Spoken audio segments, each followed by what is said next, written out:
बर्हापीडं नटवरवपुः कर्णयोः कर्णिकारं बिभ्रद्वासः कनककपिशं वैजयन्तीं च मालाम् रन्ध्रानवेणुरधरसुधया पूरयन् गोपवृन्दैः बृन्दारण्यं स्वपदरमणं प्राविशत् गीतकीर्तिः। अहो वकीयं स्तनकालकूटं जिघांसयापाय दप्यसाध्वी लेभे गतिं धात्रीच्युतां ततोऽन्यं तं वा दयालो शरणं व्रजेम कं वा दयालो शरणं व्रजे। अहं भक्तपराधीनो हि वस्वतन्त्रयुवत्विजः साधु वीरग्रस्तहृदयो भक्तैर्भक्त जनप्रिय। हरे कृष्णा कृष्णा कृष्णा हरे हरे हरे राम राम राम हरे हरे। ओ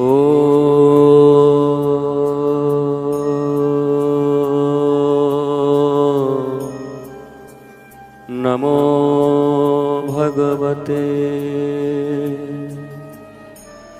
वासुदेवाय।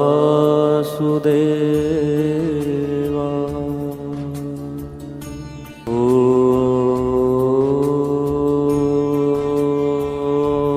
नमो भगवते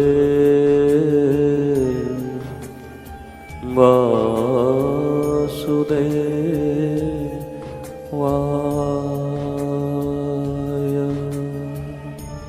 चलो सखी वहाँ चले जहाँ बसत ब्रजराज गुरस बेचत हरि मिले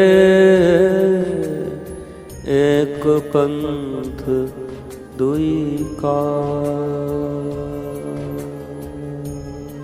गोरस बेचत हरि मिले एक पंथ दुई काज।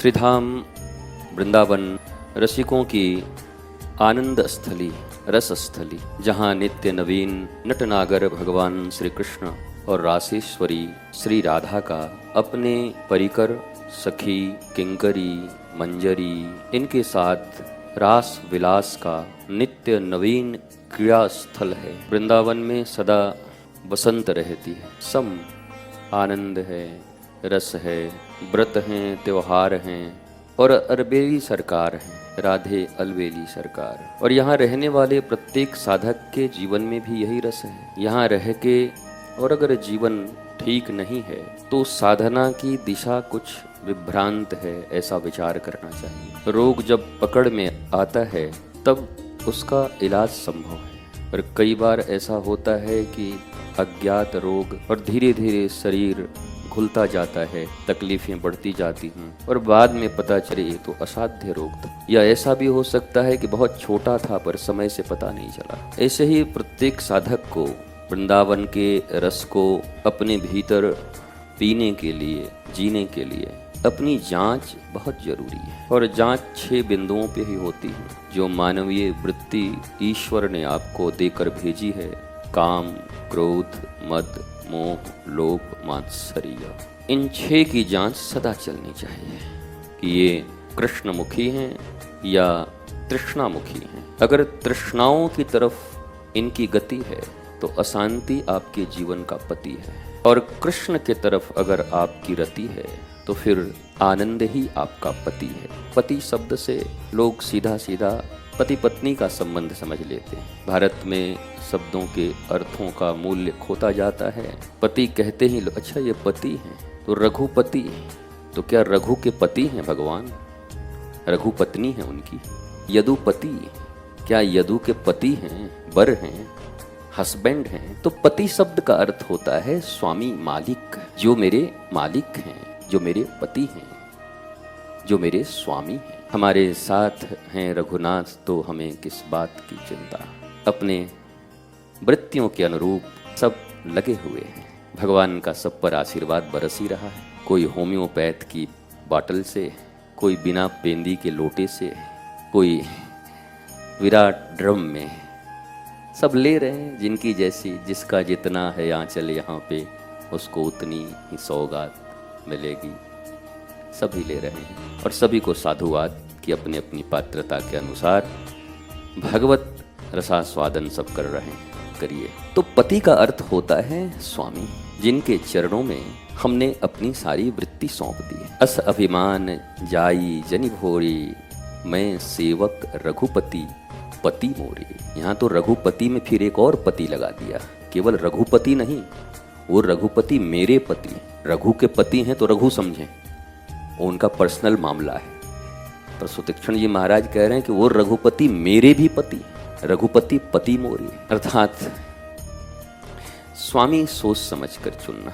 स्वामी गलत हो गया, स्वामी का चुनाव गलत हो गया, सारथी गलत हो गए तो मामला कौरवों की तरह हो जाएगी, और अगर वो सही हो गए तो मामला पांडवों की तरह बन जाएगी। इसलिए पति शब्द का अर्थ सीधा सीधा ईश्वर है, परमात्मा, परम पति कहते हैं उनको, परम पति। पर हम लोग थोड़े कम पढ़े लिखे हैं तो बस इसी में रह जाते हैं। आज हरियाली तीज है वृंदावन में। प्रकृति का एक बड़ा अद्भुत पर्व, श्रावण मास, भगवान का झूलनोत्सव खूब दिव्यता से प्रारंभ, रक्षाबंधन तक खूब हिडोलों में झूलेंगे ठाकुर जी किशोरी जी के साथ। वृंदावन में तो खूब चप के भीड़ है, चपक के लोग एकदम, सारी हरियाली वृंदावन की कम कर दिया है लोगों ने, इतनी भीड़ हो गई। न पत्ते बच रहे हैं, न हरियाली बच रही है। खैर, उनकी श्रद्धा और धाम के प्रति उनका प्रेम, इसका अभिवादन है, अभिनंदन है कि भगवान के धाम के प्रति ऐसा प्रेम लोगों में उमड़ा है, और ये बड़ी अच्छी बात है। हजारों लाखों लोग जब परीक्षाएं देंगे तो रिजल्ट कुछ अच्छा ही होगा। 2 ही 4 देंगे और चारों ही फेल हो गए तो कैसे चलेगा फिर। तो बढ़िया है, वृंदावन में खूब भीड़ बढ़ रही है, खूब परीक्षार्थी लगे हुए हैं। 1% भी रिजल्ट हुआ तो भक्तों की संख्या बढ़ जाएगी। संसार में आनंद, आह्लाद, प्रेम इत्यादि का प्रकाश होगा, विकास होगा, सुवास होगा। वैसे तो एक तीज पर्व इसलिए भी मनाया जाता है कि भगवान शंकर के लिए 107 बार पार्वती जी ने जन्म लिया, 108वीं बार में भोलेनाथ उनको मिल गए, और जो ही मिले सो माताओं ने सोचा कि अब तो जब इनको मिल गए तो हमको भी कोई भोलेनाथ ही मिल जाए, जो कहो सुनते रहें, चुपचाप हम बस कहते रहें, वो मिले रहें हमको। सब भोलेनाथ ही खोजते हैं, भोलेनाथ सब भोलेनाथ मिल जाएं कहीं पर। और क्या करें, भगवान की ऐसी कृपा है कि भगवत कृपा से जितने भी ये प्रति वाले, प्रति छाया जो पति हैं, भाई संसार में जो पति हैं प्रति छाया प्रति हैं। गोपियों ने यही श्री कृष्ण से तो कहा, भगवान ने कहा कि स्वागतम, बड़ी अच्छी बात है, पर आई क्यों हो? और ये बोला कमाल का आदमी खुद बंसी बजाते, क्लीम बीज बजाते, बुलाते, निमंत्रण देते, और आ गई तो कहती आई क्यों हो? तो फिर भगवान ने बड़ा ज्ञान दिया गोपियों को कि देखो भाई, जीवन में एक सिद्धांत है, लूला हो, विकलांग हो, कैसे भी हो, पति तो पति है, उनको छोड़ के अभी आना ठीक नहीं हुआ तुम्हारा। हजारों हजार गोपियां थी। यद्यपि श्री कृष्ण उस समय बहुत अल्प वयस्क हैं, छोटे से कन्हैया, इसलिए काम वासना की तो कोई बात चिंतन करना ही हमारे भीतर की विकृति होगी, अपनी विकृति से कुछ भी सोच सकते हैं। तो गोपियों ने कहा कि सब ठीक है, हम तो आपके लिए आई हैं। और फिर गोपियों ने पति और छाया प्रति का अंतर बताया उनको। ओरिजिनल कॉपी और फोटो स्टेट दोनों का अंतर बता दिया गोपियों ने कि संसार के जो संबंध हैं वो फोटो स्टेट की तरह हैं। छाया प्रति है या छाया है, जब ओरिजिनल नहीं तो छाया कहाँ से? आदमी कहता है ना, वाह आपकी छाया दिख रही है, आप गायब हो जाओ तो छाया भी गायब हो जाएगी। छाया आप पर ही निर्भर है। तो गोपियों ने बड़ा सुंदर सिद्धांत का प्रतिपादन किया हम जीवों के लिए कि इस संसार में जब मिथ्या संसार जिसको कहा जाता है, ब्रह्म सत्य जगन मिथ्या, इस बात की उद्घोषणा की जाती है, तो उस परम पति के ही सभी छाया प्रति तो हैं, तो उन्हीं के ना, हाँ उन्हीं के हैं। लेकिन छाया से ही अगर किसी को प्रेम हो जाए, छाया पकड़ के बैठ जाए धूप में किसी का, बोला जाके दिखाओ तो, और आदमी निकल जाए तो छाया पकड़ में रहेगी। आदमी पकड़ लो जोर से तो छाया भी वहीं और छाया प्रति भी वही। मेरे भाई बहन, यही सिद्धांत जीवन में अगर समझ जाओगे तो सब बात बन जाएगी। ये छोटी सी बात पहले दूसरे तीसरे क्लास के बच्चे को समझाने की बात है। आप सब तो बड़े हो गए हैं। हम सब छाया पकड़ के बैठे और इतनी तेजी से पकड़ के बैठे कि हिलने नहीं देंगे। कैसा मजाक है। जो मूल है वो कहीं चला गया तो ये छाया कहाँ टिकेगा। परंतु जो समझदार हैं, मीरा की तरह, गोपियों की तरह, रैदास, कबीर, जना, सूरदास, जितने भी ऋषि, महर्षि, भक्त, प्रेमी, साधक, सिद्ध, सुजान, इन सबों ने पति को पकड़ा, परम पति को पकड़ा, मूल को पकड़ा, तो छाया भी उनके साथ है। छाया का अर्थ समझते हो? यही जो फेसबुक पे लोग कहते हैं आप भी तो एसी में बैठे हैं, बड़ी गाड़ी में तो आप भी घूम रहे हैं, तो छाया है ये सब तो रहेगा ही। जब इतने विराट हमारे साथ हैं तो छाया हुआ कहाँ जाएगा? तो सब साथ में रहेंगे पीछे पीछे। इतना ही जवाब है उनका। छाया पकड़ के महात्मा नहीं बैठे, छाया पकड़ के साधु नहीं बैठा है। और जो छाया पकड़ के बैठे हैं वो आरोप लगाते हैं, महाराज जी आप भी तो बड़ी बड़ी गाड़ियों में घूमते हैं। अरे भाई, अब ठाकुर हमारे इतने बड़े हैं, बताओ, पुष्पक विमान से चलने वाले, और हम 2-4 गाड़ी में चल भी लिए तो इतनी तकलीफ क्यों है? सब छाया है उनकी। बस अंतर इतना ही है कि इस पे पकड़ नहीं है हमारी, पकड़ उन पे, खोज उनकी है, चाहत उनकी है। अब ये छाया साथ में लगे रहे, क्या फर्क पड़ता है? पर जिस दिन छाया पर ध्यान चला गया तो मूल और छाया दोनों चले जाएंगे। समझ रहे हैं बात को? मूल भी जाएगी, छाया भी जाएगी, ब्याज तो मिलना है नहीं। इसलिए जीवन में मौलिकता को पकड़ो, जड़ को। मूल होगा तो तना होगा तो शाखाएं होंगी, शाखा होगी तो पत्ते होंगे, पत्ते होंगे तो फूल होंगे, फूल होंगे तो फल भी होंगे, फल होगा तो मुंह से पेट में भी जाएगा, रस भी ले पाएंगे। पर जड़ ही काट दे कोई वृक्ष का, समझ रहे हो? जड़ ही कोई काट दे। अच्छा, एक बात और, श्रीमद् भागवत में जिसका वर्णन आया है कि भैया श्रीमद् भागवत क्या है? बोला निगम कल्प तरोर गलितम फलम, वेद का पका हुआ फल है भागवत। इसलिए इतना रसीला और इतना मधुर है, इसलिए भागवत इतना प्रख्यात है, विख्यात है, इसलिए भागवत में इतना आनंद आता है, लोगों को रस मिलता है। अब कोई कहे कि आम इतना मीठा है तो जड़ कितना मीठा होगा, दांत लगा दे उसमें तब दांत हो जाएगा, नकली लगाना पड़ेगा फिर 32। आम इतना मीठा तो जड़ कितना मीठा होगा, आम इतना मीठा तो तना कितना मीठा होगा, वो सब पता चलेगा दांत को। इसलिए व्यास जी ने उस आम के जड़ से पौधे को बड़ा करके, बीज से जड़, जड़ से बड़ा, पत्ते इत्यादि होते, मंजर लगते, और फिर आम, और आम भी कैसा है? निगम कल्प तरोर गलितम, बिना बीज वाला है। हमारे आम में तो गुठली होती है, परंतु ये भागवत का आम ऐसा है कि जिसमें न छिलका है न गुठली है, डालो और बिना दांत वाले के भी अंदर, दांत की भी जरूरत नहीं। इतना रसीला, इतना मीठा, इतना कोमल। तो श्रीमद् भागवत की ख्याति इसीलिए है। वेद, वेदांत, सिद्धांत, पुराण, स्मृति, सतपथ, ब्राह्मण ग्रंथ, जितनी भी लेखनी है, टीकाएं, भाष्य, सबका सार तत्व निकालकर मीठे फल के रूप में दे दिया गया है कि सब खाएं। दशम स्कंध की कथा जब होती है श्री कृष्ण अवतार जन्म की और श्री कृष्ण की बाल लीला की, कौन ऐसा है जो आकर्षित नहीं हो जाता भगवान की तरफ? कितना मीठा रसीला फल है ठाकुर जी की कथा। परंतु जड़ है प्रमुख, जड़ का ध्यान रखना होगा। ये भागवत रूपी फल का रस भी उन्हें ही मिलेगा जिन्होंने जड़ को संजो के रखा हो, अर्थात गुरु के दिए ज्ञान से मूल को पकड़ के रखा हो, छाया के पीछे न भाग रहे हो। नहीं तो ये भागवत समझ में नहीं आने वाली है। कथा चाहे जितनी हो जाए, 100 नहीं 101 सुन लो, यहाँ वहां चारों तरफ सुन लो, फूल माला लिफाफे चढ़ाई आओ, लेकिन भागवत तभी तुम्हारे जीवन में उतरेगी जब सदगुरु के दिए मौलिक प्रबोध को, तत्व ज्ञान को अपने हृदय में धारण करोगे। तत्व ज्ञान रहित मनुष्य कभी भी लीला उत्सव और लीला रस का पान नहीं कर सकता। वो लीलाओं में भी विकृति खोज लेगा, लीलाओं में विमोहित हो जाएगा ब्रह्मा और इंद्र की तरह। भगवान श्री कृष्ण लीला करने लगे तो ब्रह्मा मोहित हो गए, यशोदा मोहित हो गई, इंद्र मोहित हो गए, ग्वाल बाल मोहित हो गए। अरे किसको मोह में नहीं डाल दिया भगवान ने अपनी लीला में। सारी जगत के सृष्टिकर्ता, सबको जन्म देने वाले, पैदा करने वाले, बनाने वाले ब्रह्मा को मोह हो गया। बताओ, देवताओं में राजा, साधारण देवता नहीं, देवताओं के राजा देवेंद्र, इंद्र को मोह हो गया। अब ठाकुर जी भी मोह में डालेंगे तो छोटे मोटे को थोड़े डालेंगे। ठाकुर जी ऐसे को डाल देते हैं ताकि लोगों को ये याद रहे कि बड़बड़ झाने बहाइल जास, गदहुआ पूछे कितना पानी। एक जगह नदी में थोड़ी बाढ़ आई हुई थी तो हाथी बह के जा रहा था 4-5, और इधर किनारे में गधा था। बोला भाई साहब कितना पानी है करीब? अरे हाथी बोला तेरे को दिखाई नहीं पड़ रहा, मैं बह के जा रहा हूं, तू 2.5 फुट का गधा पूछ रहा है कितना पानी है। तो उसी प्रकार भगवान ने ब्रह्मा को भी मोहित किया। ये लीला है भगवान की, वो हमें शिक्षा देना चाह रहे हैं। घमंड मत करना, हम 100 भागवत सुने हुए हैं अरे हम पूरा, हमारा न्याय शास्त्र लगा हुआ है, हमने पूरा व्याकरण देख लिया है। अरे भगवान बोले बैठो बैठो, हमने ब्रह्मा को मोह में डाल दिया। तुम 2-4 ये 6 शास्त्र पढ़ के सोच रहे हो कि हम शास्त्री हो गए, तुम्हें मोह नहीं होगा, तुम्हारे जीवन में मोह नहीं आएगा।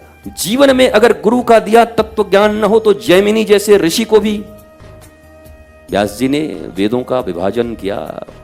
वेद तो एक ही थे, तो 4 भागों में उसको करके व्यास जी ने सबको दे दिया कि भैया ये तुम्हारा, ये तुम्हारा, ये तुम्हारा, ये सब हिस्सा बांट दिया, अच्छे से जियो खाओ, मौज में रहो। तो जैमिनी ऋषि का क्या हाल हुआ? जैमिनी को जब भगवान व्यास काम शास्त्र पर कभी कुछ बोलते थे, बोलते इनका तो गुरु जी का तो रोज एक ही चीज रहता है। जैसे हमारे भी लोग हैं, गुरु जी का तो ले दे के वही संसार माया हमारे ऊपर पड़ जाते हैं, हम लोगों के ऊपर। अब यही बात अपना है, वो उस राजा की तरह पंडित जी गए थे और जाकर बेर के नीचे बैठ करके, और उन्होंने कुछ बेर खा लिया था, शौच का पालन नहीं किया था किसी कारणवश। और जब राजा के दरबार में गान हो रहा था, संगीत हो रहा था, तो गाती थी कि कह देव हो, कह देव पंडित जी काल वाली बतिया कह देव। वो बड़ा चिढ़ जाते, अरे ये जानती है क्या? तो उठा के उसको 500 रुपया दे दें, फिर कहे। उसको लगा कि पंडित जी को बहुत पसंद है गाना, तो बहुत अच्छा गाते हैं, तो और ताल लगावे, अरे कह देव हो, कह देव पंडित जी, तो और निकाल के 1000 दिया। बोला वाह, ये गाना इनको पसंद आ गया। हेरी कह देव हो, कह देव। वो तो एक से एक राग भैरव और राग यमन टाने देते जाएं, देते जाएं, देते जाएं महाराज। तो अंत में उन्हें क्रोध हो गया। अरे बोला कहबे तो कह दे, यही कहेगी ना कि लेके बैठे थे और बेर भी खा रहे थे, जा कह दे। अच्छा, जानता कोई नहीं था, वो उसका गाना था ना, वो देखी थी, परंतु ये घबरा गए कि अब कितना पैसा दें। तो ऐसे ही कई बार होता है, जब सदगुरु संत कोई कथा कह रहे होते हैं और कोई दृष्टांत दे रहे होते हैं, तो चोर की दाढ़ी में तिनका, जो जो उससे ग्रसित रहते हैं, हमारे ही ऊपर बोला इन्होंने, हो न हो हमारे ऊपर बोला। सब अलग अलग समझते रहते हैं, अलग अलग तरीके से। अच्छा, मैं कुछ सोच के नहीं आता कि मुझे क्या बोलना है, आप ध्यान रखो।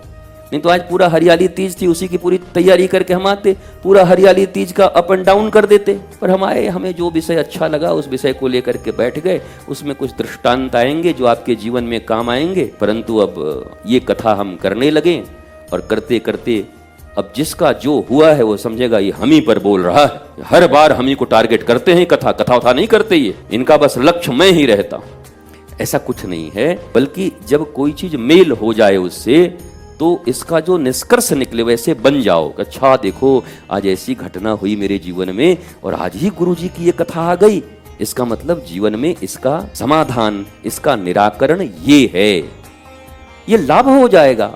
अच्छा, सुन के अच्छा, और कुछ दिन पहले तो हम कथा करने में भी सोचते थे कि रोज कुछ ना कुछ घटना, इतनी बड़ी लोग हैं, हजारों लाखों लोगों का संगठन है अपना आनंदम धाम, तो कुछ न कुछ तो कहीं कुछ चल ही रहा है।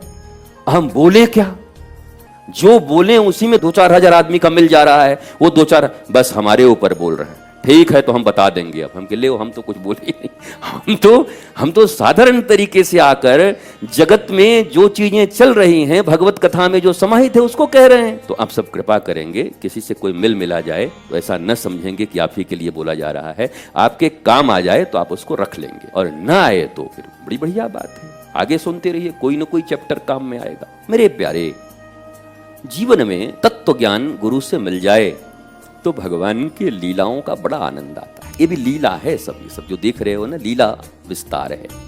वृंदावन में रहना, आश्रम में रहना, आनंद लेना, ये सब लीला विस्तार है।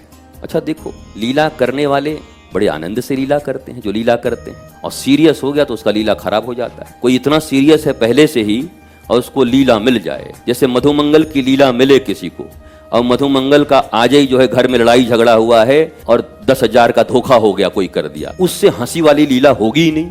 वो आएगा, उसको याद आ जाएगा, उसको हम बता देंगे हमको 10,000 का धोखा, उसकी लीला खराब हो जाएगी। अर्थात तत्वज्ञान से जो पूर्ण हो, अरे ये तो आते जाते रहता है, मौज कर रहे हैं, अभी रंगमंच पे हैं तो रंगमंच पे हैं, अभी इसमें हैं तो इसमें हैं, वहां हैं तो वहां हैं।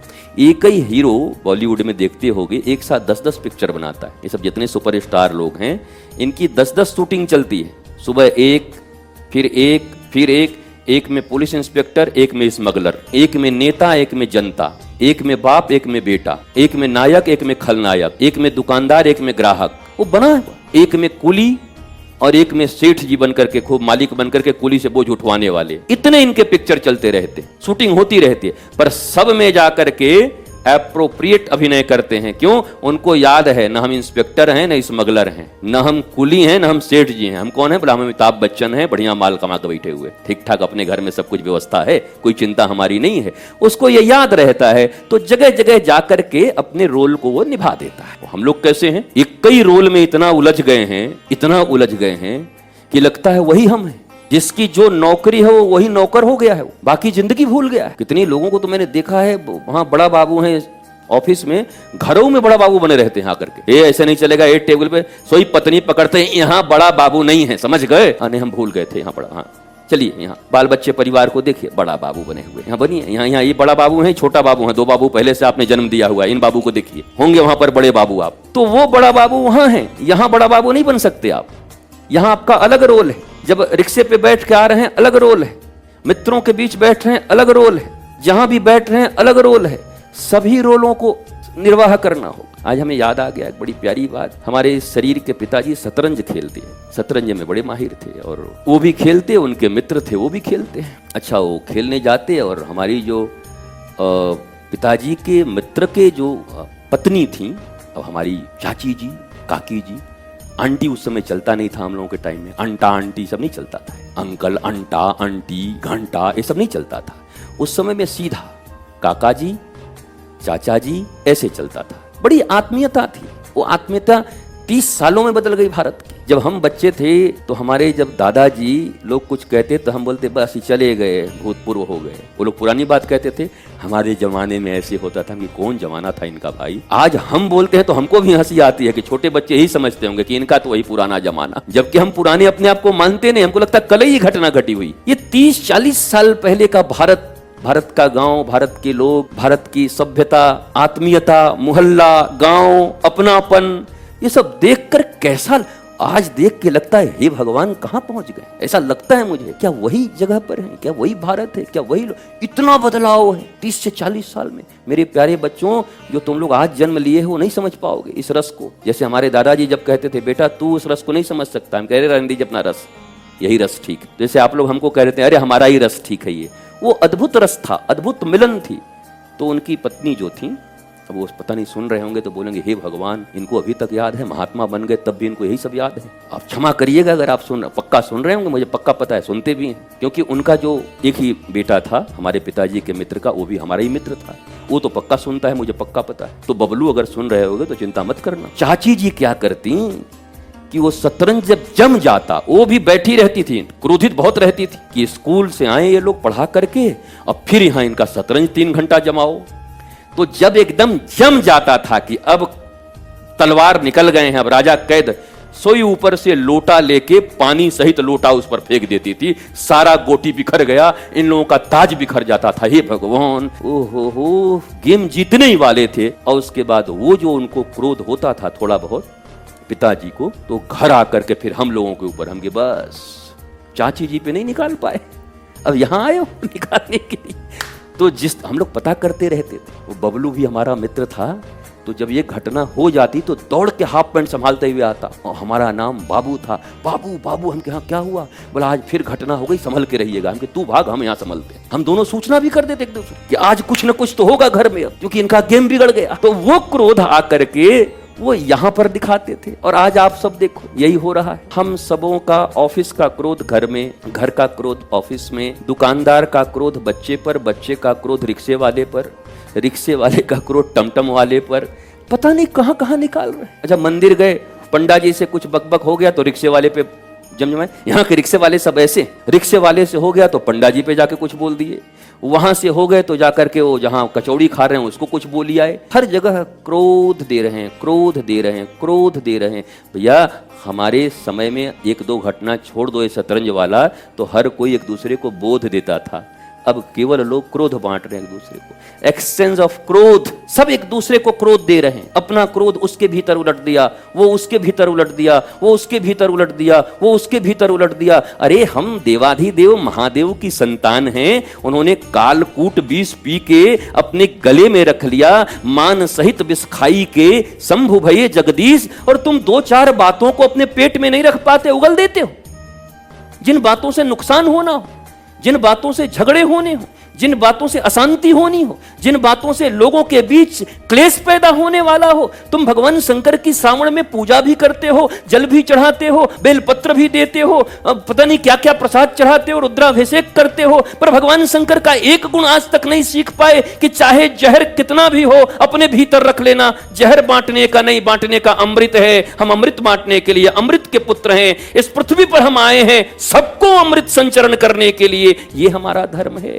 इसलिए मेरे प्यारे माई बाप, ऐसी कोई बात आए जीवन में तो नीलकंठ बन जाओ, हजम कर जाओ। और आनंद की बात हो, प्रेम की बात हो, किसी के अच्छाई की बात हो, किसी के जीवन की सुंदरता की बात हो, उसको बोलने में चूकना मत। और तुम्हारे सत्य ही बोलने से अगर किसी के जीवन में संहार आता है, सावधान, आज तुम दूसरे के जीवन में आग लगा रहे हो, ये प्रारब्ध तुम्हारे जीवन को भी धू धू कर देगा एक दिन, याद रखना। प्रारब्ध, क्रियमान कर्म, संचित कर्म, वही प्रारब्ध बनता है। और प्रारब्ध के बारे में श्री कृष्ण कहते हैं अवश्यमेव भोक्तव्यम, चाहे शुभ हो चाहे अशुभ हो, उस कर्म का फल हमें भोगना ही पड़ेगा। इसलिए सावधान, अगर साधक हैं, अगर भगवान से प्रीत करना चाहते हैं, अगर राधा रानी की कृपा, अलबेली सरकार की कृपा चाहिए, अगर नंद नंदन श्याम सुंदर की करुणा चाहिए, देवाधिदेव महादेव का कृपा और करुणा आपको चाहिए, तो अपने इस स्वभाव को धीरे धीरे धीरे धीरे आप बदल लीजिए। क्योंकि ये चीज आप, आपके परिवार, आपके परिजन, आपके संसार के ऊपर में पड़ेगा। तो ये काम जीवन में करना मेरे प्यारे बच्चों, याद रखना, तुम्हारे हिसाब किताब में गड़बड़ी हो सकती है, पर हमारे ठाकुर जी के हिसाब करता चित्रगुप्त महाराज हैं। चित्रगुप्त जी हैं हमारे, लिखा पढ़ी में इतने माहिर हैं। आज भी चित्रगुप्त महाराज की संतानें, जिनको हम कायस्थ कहते हैं, वो भी कलम के बड़े धनी हैं, कलम के बड़े वीर हैं वो। तो चित्रगुप्त महाराज सब लिख के रख देते हैं, ठाकुर जी के सामने रख देते हैं। ठाकुर जी कहते हैं दे दो जिसका जैसा है। भाई शेयर खरीदा है आपने, जितना लाभ हो रहा है उस शेयर के अनुसार आपको मिल जाएगा, हानि हुआ तो आपको मिल जाएगा। इसलिए ध्यान रखिएगा। कई लोग कहते हैं कि मैं वृंदावन में इतने दिन से हूँ, मेरे जीवन में अच्छा क्यों नहीं हो रहा। कई लोग कहते हैं गुरुदेव आपकी भक्ति किया, जीवन क्यों नहीं अच्छा हुआ। मैं बांके बिहारी का इतना दर्शन किया, अच्छा क्यों नहीं हुआ। यमुना जी स्नान किया, क्यों अच्छा नहीं हुआ। गुरुवार किया, क्यों अच्छा नहीं हुआ। मंगलवार किया, क्यों नहीं अच्छा हुआ। सोमवार को इतने जल चढ़ाए, क्यों नहीं अच्छा हुआ। मैंने अपने जीवन को ऐसे लगा दिया भगवत सेवा में, मेरा क्यों गड़बड़ हो रहा है। बस यही कारण है, ध्यान दो, यही कारण है। अगर ये रोक न लगाए तो आप कोई भी हो, उसके सारे परिणाम आपके परिवार, और चूंकि आप परिवार के अगर मुखिया हो या उस परिवार में हो, तो कहते हैं ना बाल बच्चों को भी सबको मिलता है उसका हिस्सा। क्या करोगे, तुमसे जुड़े हुए हैं। सबको उसका हिस्सा भोगना पड़ेगा। इसलिए सावधान। हमारे गुरुदेव भगवान सदा कहा करते, साधु सावधान। कभी चोर को नहीं कहा सावधान होने के लिए, लंपट को नहीं कहा सावधान होने के लिए, साधु सावधान। वो हमें भी लगता था गुरुजी साधु को क्यों सावधान कर रहे हैं, इतने जो बिगड़े हुए लोग हैं उनको कहे सावधान हो जाओ। बोला सावधान साधु, अगर कहीं चूक गई साधना, कुछ गड़बड़ हुआ तो जितनी साधना तपस्या किए हुए हो महाराज, मिट्टी तेल मिल जाएगी, किरोसिन ऑयल मिल जाएगा उसमें। अच्छे खासे रबड़ी में डीजल डाल दो 2 बूंद, चाहे तो मिट्टी तेल डाल दो, खाओगे कैसे, मिला दो उसको, विष डाल दो। मेरे प्यारे, जिन्होंने जीवन में बड़ी साधनाएं की हों, बहुत दर्शन किए हों, बहुत गुरु भक्ति की हो, गुरु सेवा की हो, परंतु ये स्वभाव अगर अंदर में है तो ध्यान देकर सुनिए हरियाली तीज के दिन कि ये स्वभाव आपके सारी साधनाओं को जड़ मूल से खा जाती है और उसका दुष्परिणाम आपको भोगना पड़ता है। और ये बड़ी साधारण चीज है, ध्यान रख लो इस बात का कि जिस बात से किसी का मंगल हो कहने में चूकना मत, और जिस बात से किसी का अमंगल हो वो सत्य हो असत्य हो नीलकंठ की तरह पी के बैठ जाना है। किसी ने अब 2 वो जेठानी है और देवरानी है, एक ने कह दिया बंदर की तरह इसका मुंह है, इतना सुंदर बन के घूमती रहती है। अब आपका काम क्या है, वो तो बंदर बोली है, तुम तो छुछुंदर कह दोगे जाके कि भाभी पता है छुछुंदर बोल दिया उसने। बंदरिया कम से कम कुछ ठीक भी रहती है, अब छछूंदर बताओ, इतना लंबा मुंह उसका। उसने कहा बंदर, इसने कहा छछूंदर। आपने बंदर में तेल मिर्ची लगाई, छछूंदर कर दिया। चिंता मत करो, आपके भी प्रारब्ध ऐसे ही लिखे जा रहे हैं। आपने तो सिर्फ कहा है छछूंदर, उनको लड़वाया है उनको, पर छछूंदर का जो जीवन है वो आपका प्रारब्ध बन जाता है, इसमें कोई शंका की बात नहीं। इस 50 साल के जीवन में मैंने इसको देखा, आपने जो कहा वो आपके जीवन में लौट के आ जाता है। इसलिए सावधान, बातें बड़ी सोच समझ कर करिए। इसीलिए तो कहते हैं कविराज गोस्वामी, जाकू देखो ताकू ताते कहो कृष्ण नाम। बोला भैया जाकू देखो ताते कहो कृष्ण नाम, जिसको देखो उससे कहो जय श्री कृष्ण, जय श्री कृष्ण, जय श्री कृष्ण। कृष्ण कहने से फुर्सत कहां है कि तृष्णाओं की बात करें, ऐष्णाओं की बात करें। पुत्रैष्णा, वित्तैष्णा, लोकैष्णा, ऐष्णा त्रयी। इन ऐष्णा त्रयी के ऊपर जो विजय प्राप्त कर लेता है, वास्तव में वही सन्यासी है, वास्तव में वही संत है, वास्तव में वही साधक है, वास्तव में वही पूजक है, वास्तव में वही व्रती है, वास्तव में वही तीर्थ करने वाला है, वास्तव में वही ये जितने भी अनुष्ठान हैं, याज्ञिक हो कुछ भी हो, वही है जिसने ये काम कर लिया हो। इन 3 ऐष्णाओं पर विजय तो नहीं, बस कृष्ण की तरफ मोड़ दो। बोलो यशोदा ने क्या इन ऐष्णाओं पर विजय प्राप्त कर लिया था? पुत्रैष्णा नहीं थी यशोदा को, थी, पर कृष्ण के प्रति थी। क्या गोपियों को प्रेम नहीं था? क्या गोपियों को श्री कृष्ण अच्छे नहीं लगते थे? सुखदेव मुनि ने लिख दिया, कामाद गोप्यः भयाद कंस। कामनाओं के वशीभूत होकर के भी गोपियां गईं, तब भी श्री कृष्ण को पा गईं और श्री कृष्ण भक्ता के रूप में भारतीय धर्म की ध्वजा, प्रेम की ध्वजा बन के आज भी लहरा रही हैं। इस सनातन विश्व में प्रेम की ध्वजा और भक्ति की ध्वजा गोपियों को कहा जाता है। क्यों कहा जाता है? इसी कारण से कहा जाता है क्योंकि उनका प्रेम भी है तो कृष्ण से, मोह भी है तो कृष्ण से, उनका कुछ भी है तो कृष्ण से। अरे लड़ाई झगड़े भी कृष्ण से, पर हाँ लड़ाई झगड़े कैसे हैं ये तत्वतः उनको सदा याद रहता है। क्या? तत्सुखे सुखित्वम। वो लड़ाई भी तब करती हैं श्री कृष्ण से जब श्री कृष्ण को लड़ाई में आनंद आता हो। ऐसा नहीं कि श्री कृष्ण का मन हो कि हलवा खाएं और आकर के हैं हम तो हम, ऐसा नहीं करती वो नहीं करती। वो पहले टोह लेती हैं कि आज श्री कृष्ण को लड़ने में आनंद है। बोला हाँ ठीक है। बोला आज आंखों में काजल हम न लगाएं, अगर मुंह में पोत के चले जाएं तो कृष्ण आज बड़े मुस्कुराएंगे, सो मुंह में काजल लगा के चली जाती है गोपी। उनका हर एक कर्म, हर एक विचार, हर एक चीज श्री कृष्ण के अनुरूप है। श्री कृष्ण की मुस्कुराहट उनके लिए प्रमुख है। श्री कृष्ण का अर्थ है जगत पिता, श्री कृष्ण का अर्थ है तमेव सर्वम मम देव देव, जो सब कुछ मेरे हैं। उनके अनुरूप उनका जीवन चलता है। और ये चलने से अगर इतना ही सा गुण आ गया हम सबों के भीतर तो बात बन जाएगी। अब जीवन है तो थोड़ा नवरस तो होगा ही। कभी वीर रस में आ जाओगे, कभी श्रृंगार रस में आ जाओगे। कितने रस हैं, कभी रौद्र रस ले लो, वो भी श्री कृष्ण के लिए, वो सब श्री कृष्ण के लिए। हमारे लक्ष्य श्री कृष्ण हो, श्री कृष्ण का सुख हो, श्री कृष्ण की प्रसन्नता हो। प्रसादस्तु प्रसन्नता। प्रसाद क्या है? बोला प्रसन्नता ही प्रसाद है। बोला आज सत्संग में क्या प्रसाद मिला है? आज चना मिला था लेकिन जल गया था। ए भगवान, आज क्या मिला? हलवा था, केवल सूजी सूजी दिख रहा था, चीनी थोड़ा कम हो गया, लग गया। तो वैसे तो हमारा आश्रम ऐसा है कि यहाँ के लोग ऐसे कहते हैं कि आज हलवा बनाना था लेकिन क्या कहें। बोला क्यों, क्या हो गया? बोला मिश्री होता या चीनी होता तो सूजी कहीं से मांग के ले आते, लेकिन आज आश्रम में घी ही नहीं है। अब ध्यान देना, मिश्री होता मतलब नहीं है, तो सूजी कहीं से मांग के ले आते, ये भी नहीं है, पर क्या कहें घी ही नहीं है। ऐसा बना के कह रहा है कि सुनने वाले को लगेगा कि बेचारे के पास एक आध चीज नहीं है, बाकी सब है, तीनों ही नहीं है इसके पास। मिश्री होता तो सूजी मांग ले आते, पर घी ही नहीं है। सुनने में तो लगा तीनों का नाम ले लिया, आदमी भी कंफ्यूज हो गया। नहीं, आदमी अच्छे हैं, बेचारे के पास एक चीज घट गया, एक चीज नहीं, कुछ नहीं इसके पास। ये बातों में आपको भरमा दिया। महाराज आजकल की भी बातें ऐसी ही हैं, बातें लोगों की बड़ी बड़ी हैं, बड़ी विस्तारित हैं, पर सारहीन है, रसहीन है, गंधहीन है। उसमें कोई रस नहीं, आनंद नहीं, प्रेम नहीं, साधना नहीं, ज्ञान नहीं, तत्व नहीं, लीला नहीं, प्रसन्नता नहीं। ये बातें कसमें वादे प्यार वफा सब बातें हैं, बातों का क्या, नाते हैं नातों का क्या। ये ऐसी हालत हो गई है। इसलिए बातें भी वही करिए जहां रस हो। रसऊ वही सह।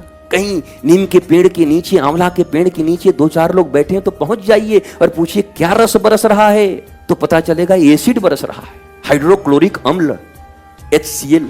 अरे रस बरसाओ, बढ़िया खूब चीनी का, खूब बूरा का रस बढ़िया सुंदर बना के इलायची वगैरह डाल के बरसाओ, खिलाओ सबको।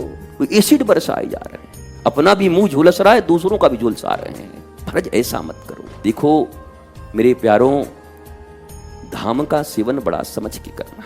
पहले ही कह दिया कि इस धाम में देखो जिंदगी है तो भूलें होंगी, हम मनुष्य हैं तो मनुष्य से भूलें होंगी। आखिर हमने क्या देख लिया, क्या बात है, क्यों हैरान है हम, एक दिल के दो मान है हम। ला ला ला ला ला ला ला ला ला ला ला ला ला ला ला। ये धरती है इंसानों की, कुछ और नहीं, इंसान है हम, कुछ और नहीं, इंसान है हम। ओ मेरे, ओ मेरे, ओ मेरे। ये धरती है इंसानों की, कुछ और नहीं, इंसान है। आखिर हमने क्या देख लिया, क्या बात है, क्यों हैरान है। इस धरती पर परिवारों के बीच, समाज में, संगठनों में, इंसानों के भीतर जो ये 6 मूलभूत वृत्तियां हैं जिन्हें ईश्वर ने ही दे के भेजा है। अरे हमसे क्यों लड़ते हो? कोई तुम्हारे ऊपर नाराज हो तो उसको बोलो हमसे क्यों लड़ते हो, ये भगवान ने दे के भेजा, हम क्या करें। काम, क्रोध, मद, मोह, लोभ, मात्सर्य। इसलिए तो सहजो कहती है कि भाई हम तो हरि को भी बिसरा दें। अरे बोला तू ऐसे मत बोला कर, हरि बिसरा देगी। बोला हाँ बिसरा दूं, क्यों?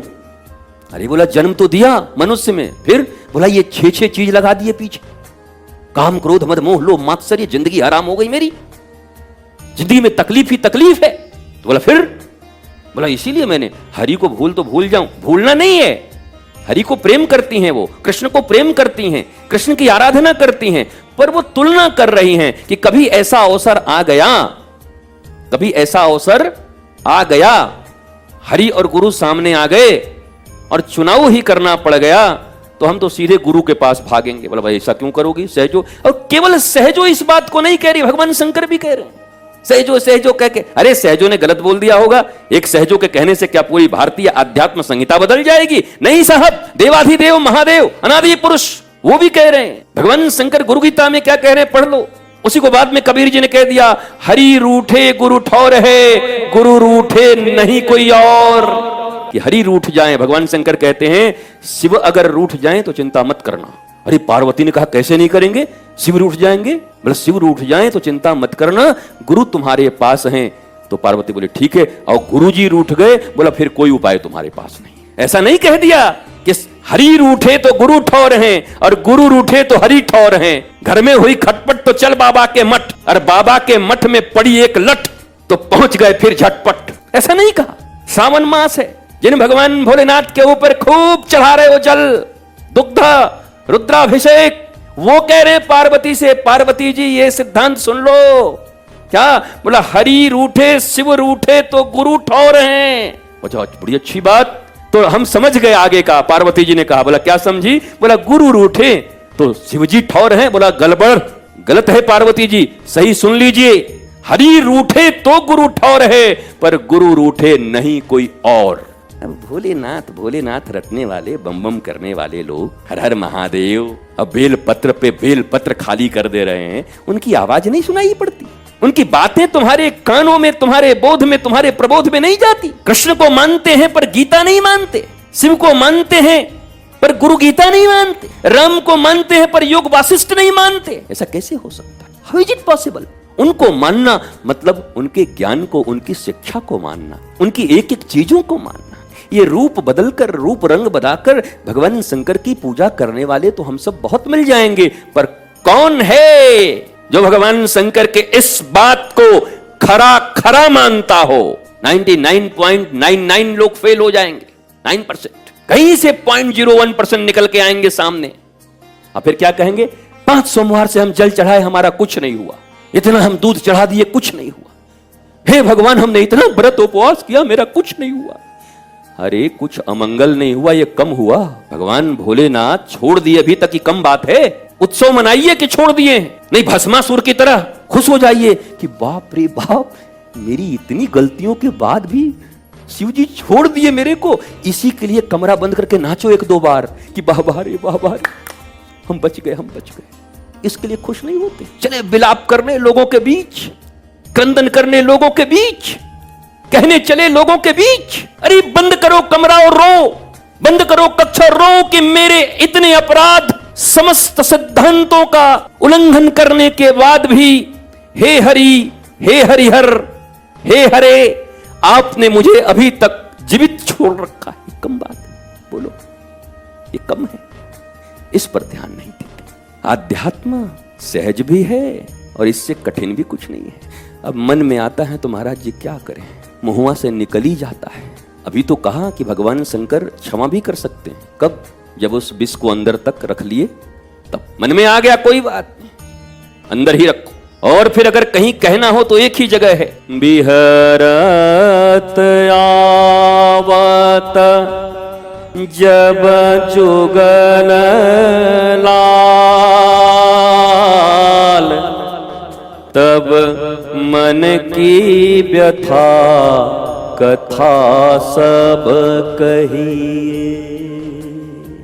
जुगललाल कौन है? राधा कृष्ण मिले जब दो, गौर गुरु रूप अवतारी। ये जुगल का मिश्रण ही गुरु का रूप है। बोले महाराज युगल दर्शन कब होगा? महाराज जिस दिन गुरु के युगल चरण का पाद प्रक्षालन कर लोगे उसी दिन युगल दर्शन हो गया। कहां युगल दर्शन? कहां नहीं, कहां जा रहे हो, किधर? बिहरत आवत जब युगल लाल, तब मन की व्यथा कथा सब कहिए। बोला युगल लाल कौन है? बोला राधा कृष्ण मिले जब दो, गौर गुरु रूप अवतारी, गुरु रूप अवतारी। तो युगल का अर्थ है युगल चरण जब गुरुदेव भगवान का दिख जाए, बोलो आज युगल दर्शन हो गया महाराज, दोनों पद के दर्शन हो गए। ये भाव है, भावग्राही जनार्दन। और ये हमारे पास लोग प्रवचन सुनने बैठते हैं, सत्संग, सोचते हैं कि आज कुछ आनंद हमारे लायक मिलेगा, सो ऐसा हो जाता है कि कितने आदमी को तो तकिया में मुंडी लगा के ऐसे सोचते थे, हे भगवान क्या सुन लिया, आज नहीं सुनते सोई अच्छा था। रात भर तकिया में मुंडी लगाए रहते हैं। अरे सुनो और वीर की तरह मानो और वीर की तरह इस सिद्धांत का पालन करो। वीर भोग्या वसुंधरा, हमारे गुरुदेव की सबसे प्यारी वाणी, वीर भोग्या वसुंधरा। इस वसुंधरा का भोग कौन करता है? बोला वीर जो होगा। वीर कौन है? यही वीर है जो नीलकंठ बन जाए। नीलकंठ, नीलकंठ। तो हम लोग तो कोबरा हैं। वो कोबरा एक देखे, वो डिस्कवरी में हमने देखा है, वो विष पूरा वो, हाँ मारता है, इतना विष। हम लोग ऐसे हैं, 2-4 मीटर भी दूर मत बैठा करिए ऐसे लोगों के। ये मत सोचिए कि वो डसेंगे, डसने के लिए तो पास में चाहिए। 5 मीटर से मार देंगे ऐसे, ना ऐसे कर आंख में चला जाएगा विष, सावधान। हाँ, कई लोग कहते हैं कि हम थोड़ा दूर थे। अरे दूर कितना थे? वो कोई साधारण है क्या? तंडोले मंडोले हैं वो। मेरा दिल का गया करार रे, वो गाना भी कितना प्यारा है, देखो। तंडोले मंडोले मेरा दिल का, जिनका दिल का करार चला गया है वो तंडोले मंडोले होके खूब फुसफुसा रहे हैं। कौन बजाए बांसुरिया? बांसुरी तो बज रही है श्री कृष्ण की, बंसी बज रही है। सुनो गुनो। तो मेरे प्यारे बच्चों, आज हरियाली तीज के दिन आपके जीवन में भी हरियाली हो और आपके जीवन में भी तीज, ये 3 गुण सत्व तम रज, ये तीनों गुण से ऊपर कौन है? त्रिगुणातीत श्री हरि। त्रिगुणातीत हरि में आपका मन लगे। इन तीनों से ऊपर हरियाली का मतलब है जीवन में हरियाली हो। आजकल बड़ा हरियाली है जी, जेब में बड़ी हरियाली है, नोट है तो हरियाली कहते, बढ़िया चकाचक सब बड़ी हरियाली है, चेहरे पे बड़ी हरियाली है। तो हरियाली भी है और तीज भी लगा हुआ है। इन तीनों गुणों से ऊपर उठे हुए त्रिगुणातीत श्री हरि का जो स्मरण करता है, श्री गोविंद का जो स्मरण करता है, ध्यान करता है, उनके जीवन में हरियाली आ जाती है। यही हरियाली तीज है और क्या। बाकी तो हर साल आते रहती। जाइए, निकलिए थोड़ी देर में भी वृंदावन में, वो भैंस पे लगे हुए जोंक की तरह मसल जाइएगा। बाकी तो है ही हरियाली। तीज का अर्थ यही है। दुर्लभ दर्शन है भगवान के आज बांके बिहारी जी के, लेकिन अब इतनी भीड़ है, नहीं जा पा रहे हैं, तो यहीं से दर्शन करिए। ठाकुर जी का दर्शन हो रहा है खूब चकाचक। नहीं, हम तो जाएंगे, सवेरे पेपर में आ जाएगा कि 3 लोग निकल गए, तो छप जाइए, हमको क्या दिक्कत है। तो देख के जाइए। अरे आज नहीं जा पाए, कोई बात नहीं, पता करिए कि बिहारी जी फुर्सत में किस दिन में। हाँ, पता करते रहिए। बोला आज तो कोई नहीं आ रहा, बोला आज हम आ रहे हैं। जब कोई नहीं तो हम ठाकुर का आज पूरा दर्शन करेंगे। हम तो साल भर देखते रहते, कौन दिना मिले वो बैठ के लगाए रहते हैं टकटकी बगुला की तरह। हम भी बको ध्यानम। भैया सबसे कम भीड़ किस दिन है? सोई एक कोई को बोले भैया स्कूटी निकाल, चाहे कुछ निकाल, ढर्र से पीछे घुस के जाई के बिहारी जी के दर्शन करके, राधा वल्लभ जी का दर्शन करके और फर्र से फिर आके बैठ जाते हैं। होए गो महाराज। सोई बीच में कोई बोलता है कहा महाराज जी उस दिन आइएगा, बड़ा भारी दर्शन होता है। हम कि उस दिन हम मसला जाएंगे भैंस की जोंक की तरह, इसलिए आज ही हमारा पूर्ण दर्शन है। पूर्ण दर्शन हो गया तो ऐसा भी दर्शन करिए। एक समय था जब इस वृंदावन में रहना होता, अभी भी यहीं पर हैं, कोई शयन आरती कभी छूटी नहीं वर्षों तक बिहारी जी की, और न मंगला आरती किसी का छूटा। चाहे राधा दामोदर हो, चाहे हमारे राधा श्याम सुंदर हो, चाहे, और अंत में जाते थे यहाँ पर बड़े रास मंडल में, और वहाँ खूब चलता था ब्रज के खूब पद चलते थे, झोंका झोंक, इधर से कोई राधिका का बन करके राधा पार्टी का, उधर से कृष्ण पार्टी का। अब दे दनादन खूब आनंद आता था। अब मिश्री और माखन मिलते थे, खाई लेके खाई पी के तब आते थे महाराज। ऐसा जीवन कितना सुंदर, कितना आनंदित। खूब दर्शन हुआ। अब काफी भीड़ है तो यहीं से दर्शन लेते हैं, बीच बीच में फिर जाके ले लेते हैं। पर एक ही दिन के लिए जो आता है सोचता है कि आज सब दर्शन ले। एक दिन के लिए वृंदावन आते हैं लोग। अच्छा, वृंदावन में ठाकुर 10,000 हैं। कितने? 10,000 ठाकुर हैं, नाम अलग अलग, एक से एक ठाकुर। हमारे ठाकुर हरि अनंत हैं, अनंत नाम के हैं, अनंत। कितना दर्शन करोगे, कहाँ कहाँ करोगे? तो एक ही दिन में कहाँ गए? राधा वल्लभ गए, बिहारी जी गए, वहाँ दामोदर जी गए, राधा रमण हो गया, निधिवन भी हुआ है, वहाँ गए। हम थोड़ा गिरिराज भी चल जाते, थोड़ा बरसाने भी हो जाता, थोड़ा नंदगांव भी हो जाता, थोड़ा कोकिलाबन भी हो जाता। उसके बाद घर पहुँचते पहुँचते कहाँ से आए? अरे बाप रे बाप, थक के मर गए। अबे भगवान का दर्शन करके मस्त होगा कि पस्त होगा? इससे बढ़िया है कि किसी एक जगह पर चले गए। मन बना के आइए। वृंदावन आने वाले आप सबसे निवेदन है, जब आइए तो मन बना के आइए कि इस बार का दर्शन बिहारी जी का, और खूब भाव से करिए, जम के करिए। कैसे उनके मुकुट हैं, कैसे मयूर पिक्ष लगाए हुए हैं, कैसी आंखें हैं, नयन है ठाकुर जी के, कैसे आज उनके पाग हैं। कैसा उनका आज परिधान है, पूरा आनंद लीजिए बिहारी जी का। तो ऐसा लग रहा है कबड्डी खेलने आए हैं। कबड्डी कबड्डी कबड्डी कबड्डी कबड्डी कबड्डी, राधा रमन राधा रमन राधा रमन राधा रमन, निधिमन निधिमन निधिमन निधिमन, राधा बल्लभ राधा बल्लभ, गोवर्धन गोवर्धन गोवर्धन, बरसाना बरसाना बरसाना, नंदगांव नंदगांव नंदगांव नंदगांव, कोकिलाबन कोकिलाबन कोकिलाबन। अरे क्या कर रहे हो भाई? खुद ही थके जा रहे हो, थकाए मारे जा रहे हो। परिवार को सांस लेने का मौका नहीं है। अरे पापा थोड़ा लस्सी पिला दो। अरे रुको, बंद हो जाएगा, जल्दी चलो।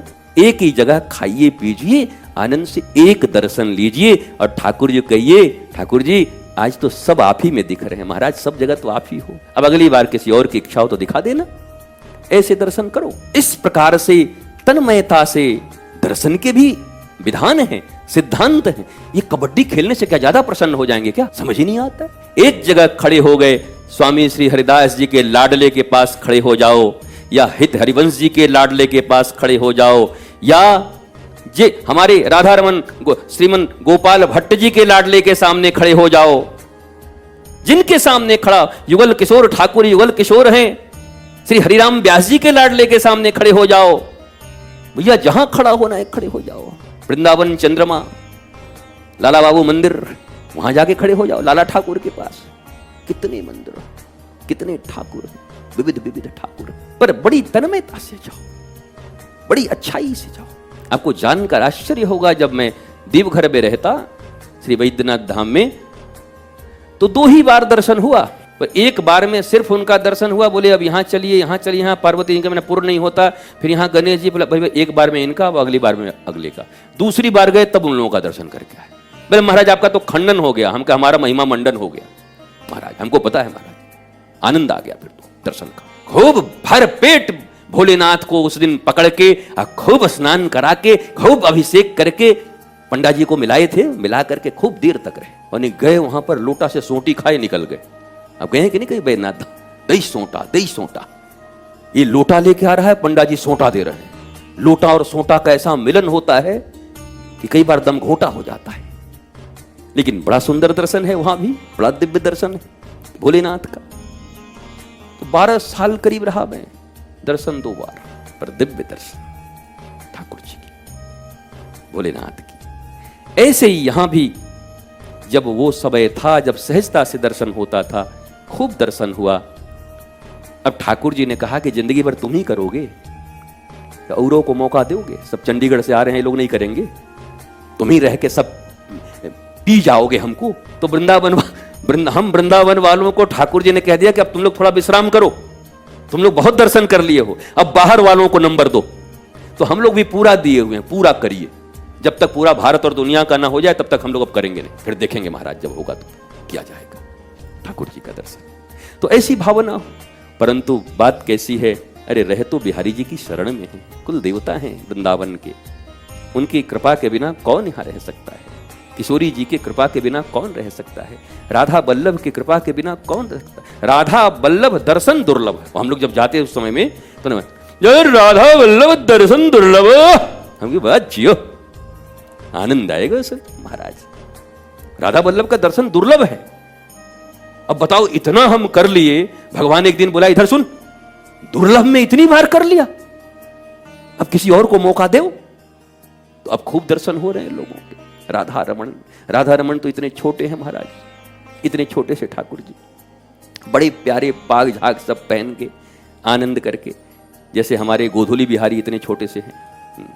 गोधुली बिहारी भी टक्कर के हैं, एकदम छोटे से, खूब बढ़िया हमारे ठाकुर जी। और राधा रमण जी में एक अंग्रेज महाराज उल्टा ही लगा के देख रहा था, दूरबीन। और ये बोला, किसी ने कहा अरे उल्टा लगाए हो, अंग्रेज बोला हमको पढ़ाओगे दूरबीन के विषय में, हम ही लोग सब जानते हैं। तो गैलीलियो के बेटे हैं हम लोग, हमको क्या सिखाओगे? तो लंबा लंबा दूरबीन हम लोग बनाए। तो वो लगाए, बोला क्या कर रहे हो, ये उल्टा है महाराज। अरे बोला तुमको समझ नहीं आता, हमको तो ऐसे भी बहुत कम दिखते हैं, तो ये क्या कर रहे हो? हम बोल रहे हैं ठाकुर जी की तरफ मैंने लगाया है, ठाकुर जी हमको देख ले बढ़िया से, एक निगाह पड़ गई तो जिंदगी हमारी ठीक हो जाएगी। और ये बोला बारे अंग्रेज, जो अंग्रेज में थी ऐसी भक्ति, ऐसी मौज, ऐसा आनंद, ऐसा प्रेम, उल्टा ही लग गया, मुझे देख लो। सूरदास जी गए, सूरदास जी से लोगों ने पूछा क्या महाराज ये आंख वाले 3-4 दिन में एक बार आते हैं, हफ्ते में आते हैं, आपका है नहीं रोज पहुंच जाते हैं, क्या देखने आते हैं? आंख वाले तो 7 दिन में आ रहे हैं, आपका है नहीं 7 दिन चले आ रहे हैं। सूरदास जी ने कितना प्यारा कहा, अरे हम बिहारी जी को देखें न देखें क्या फर्क पड़ता है, अपने लालन को देखें न देखें क्या फर्क पड़ता है, हमारे जो ठाकुर जी बैठे हुए श्रीनाथ जी हम देखें न देखें क्या फर्क पड़ता है। मैं रोज इसलिए आता हूं कि श्रीनाथ जी की दृष्टि मेरे ऊपर पड़ जाए और मैं कृत्य कृत्य हो जाऊं, मैं धन्य धन्य हो जाऊं, मैं देखूं न देखूं उनकी दृष्टि पड़े। ए बांके बिहारी ये बिनती हमारी, मेरे नैनों से नैना मिलाए रहो। ध्यान देना इस भजन पर। मेरे बांके बिहारी ये बिनती हमारी, मेरे नैनों से नैना मिलाए रहो। प्यारा आदमी लिखा है जो भी लिखा है।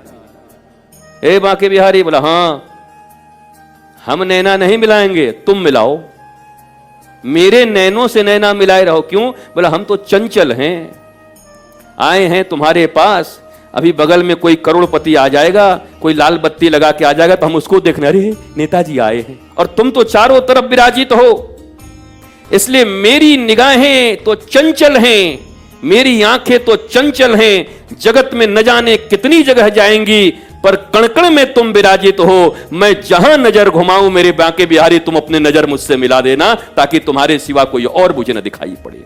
मेरे बांके बिहारी ये बिनती हमारी, मेरे नैनों से नैना मिलाए रहो। बिहारी जी कहें कि अच्छे हम मिलाए रहे, तू मिला, हमको ऑर्डर देने आया है, मेरे नैने से नैना मिलाए रहो, हम खड़े हैं तू मिला।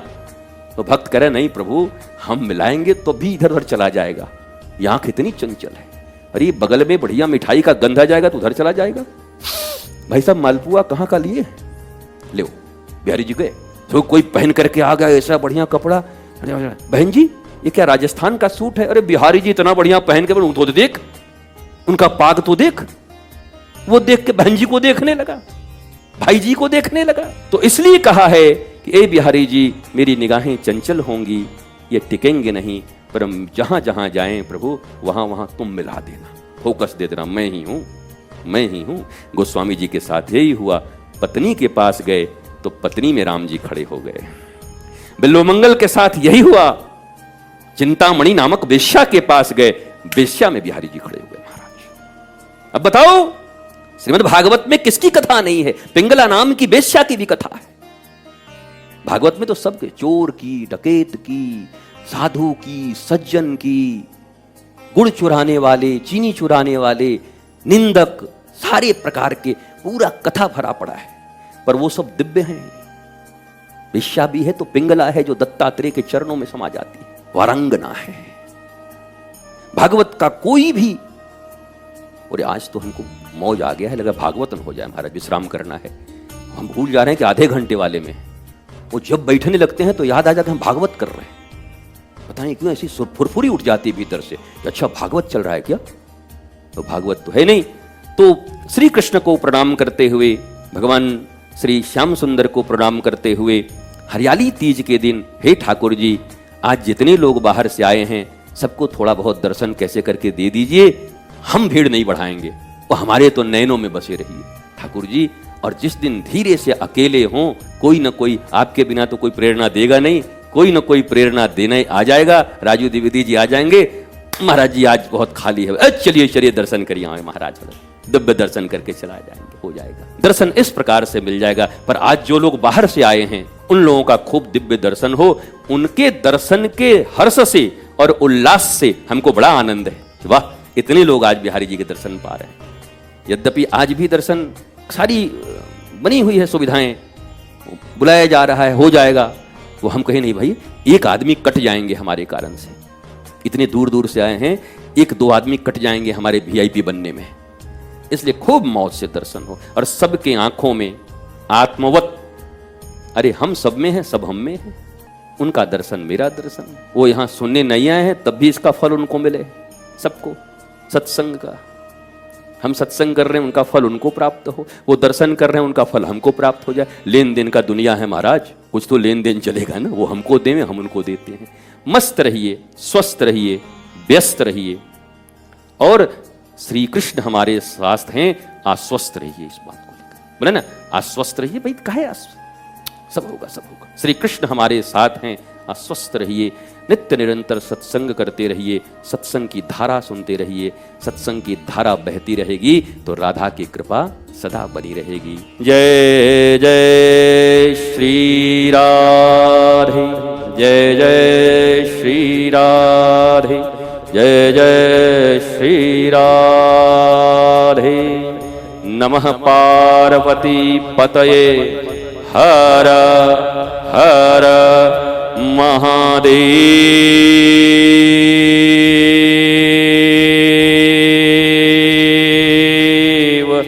शंभो।